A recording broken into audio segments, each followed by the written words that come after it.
এই মার্চ মাসে তাপপ্রবাহের পাশাপাশি তীব্র কালবৈশাখী ঝড়ের সম্ভাবনা রয়েছে বলে পূর্বাভাস দিয়েছে আবহাওয়া অধিদপ্তর। মার্চ মাসের দীর্ঘমেয়াদী পূর্বাভাসে এ তথ্য জানানো হয়।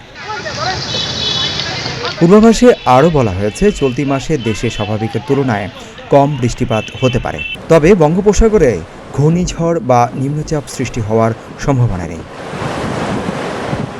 এছাড়া মার্চ মাসে দিন ও রাতের তাপমাত্রা ক্রমবর্ধমানভাবে বৃদ্ধি পাবে এবং স্বাভাবিকের তুলনায় তাপমাত্রা বেশি থাকতে পারে। মাসের শেষের দিকে দেশের পশ্চিম ও দক্ষিণ পশ্চিমাঞ্চলে 1 থেকে 2টি মৃদু অথবা মাঝারি ধরনের তাপপ্রবাহ বয়ে যাওয়ার সম্ভাবনা রয়েছে। পূর্বাভাসে আরও জানানো হয়, মার্চ মাসে দেশে 2 থেকে 3 দিন বজ্রপাত ও শিলাবৃষ্টি সহ হালকা বা মাঝারি ধরনের বৃষ্টিপাত হতে পারে এবং একদিন তীব্র কালবৈশাখী ঝড় হওয়ার আশঙ্কা রয়েছে। এছাড়া দেশের প্রধান নদ নদীগুলোর পানি প্রবাহ স্বাভাবিক থাকতে পারে বলে আবহাওয়া অধিদপ্তর জানিয়েছে।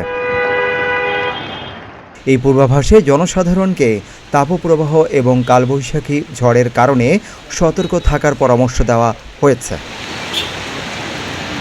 সিদ্দিকুর রহমান রোমন, প্রতিদিনের বাংলাদেশ।